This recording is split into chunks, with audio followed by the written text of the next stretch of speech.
বাংলাদেশের সীমান্তে ভারতের বিএসএফের দ্বারা গুলিবিদ্ধ হয়ে বাংলাদেশি নাগরিক মৃত্যুবরণ করেছে, তাদেরকে শহীদ করে ফেলা হয়েছে। আজকে যদি এই 18,000 বিডিআর নির্দোষ যারা রয়েছেন তাদেরকে যদি চাকরিতে পুনরায় বহাল করা হইতো, তাহলে তারা আর পিঠ দেখাতেন না।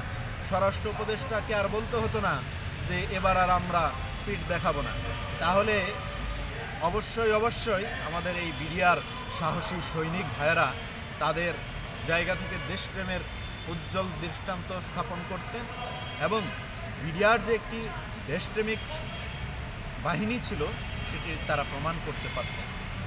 তারা দেশপ্রেমিক বাহিনী সেটা প্রমাণ করেছে এই বিডিআর হত্যাকাণ্ডের মধ্য দিয়ে, এই পিলখানা হত্যাকাণ্ডের মধ্য দিয়ে। তারা যদি দেশপ্রেমিক না হতো, তাদেরকে এত বড় একটা বাহিনীকে শেষ করে দেওয়া কোনোভাবেই সম্ভব ছিল না এবং কি করার চিন্তা ভাবনা কেউ করতো না। দালালকে কেউ কখনো শেষ করার চিন্তা করে না।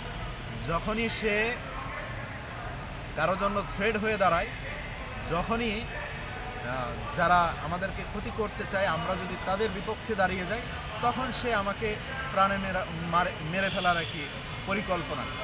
ঠিক তেমনই হয়েছে। বিডিআর ভারতের জন্য থ্রেড হয়ে গেছিল।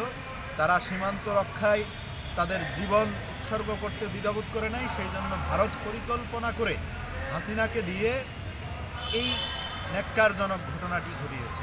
তাই আমরা চাই সামনের দিনগুলোতে বিডিআরদের যাদের চাকরির বয়স সীমা এখনও রয়েছে তাদেরকে চাকরিতে পুনর্বহাল করতে হবে।